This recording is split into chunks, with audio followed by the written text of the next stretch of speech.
America's North Woods border region. Within this land of 10,000 lakes and miles of dense timber, a hideous creature is believed to lurk.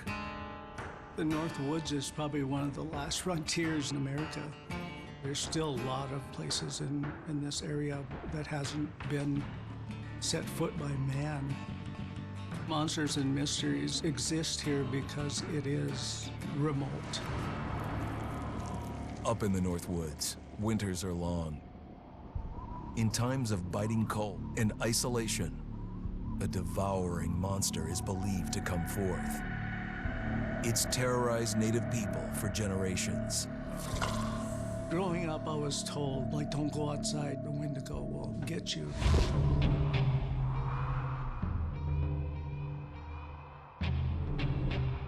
Among the traditions of the northern Algonquin tribes is the Wendigo, a monster that can seize hold of a person to carry out its hunger for human flesh. Many Native Americans fear even talking about this Wendigo, and even the mention of the name will let the Wendigo find out where you are, and it will open you up to be possessed by this Wendigo. The most famous case of a Wendigo possession took place in 1879.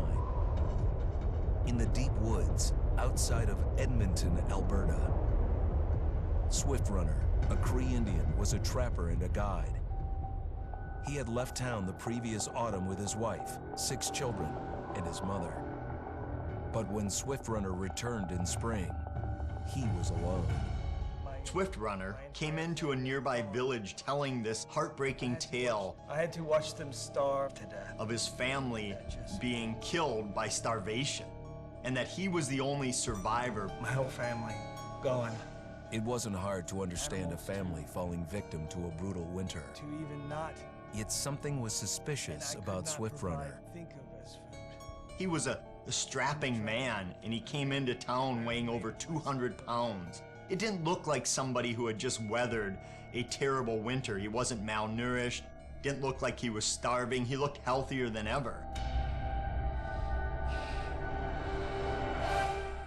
After a few nights, it became clear that something was wrong. He started having night terrors, screaming in his sleep. I am the Wendigo! Villagers alerted the police.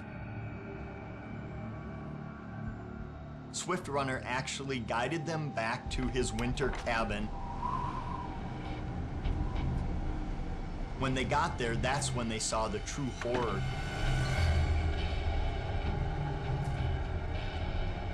Human skulls were scattered around, many bones, some of which had been snapped in half, and the marrow inside had been drained. They had never seen anything like it. Swift Runner had killed his entire family, shooting them, hitting them with an axe, strangling, and then eating most of their bodies.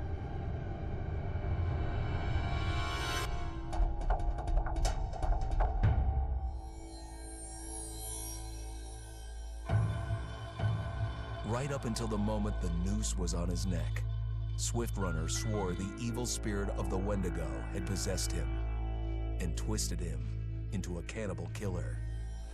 When he was on the gallows, Swift Runner himself said, "I am no longer a man.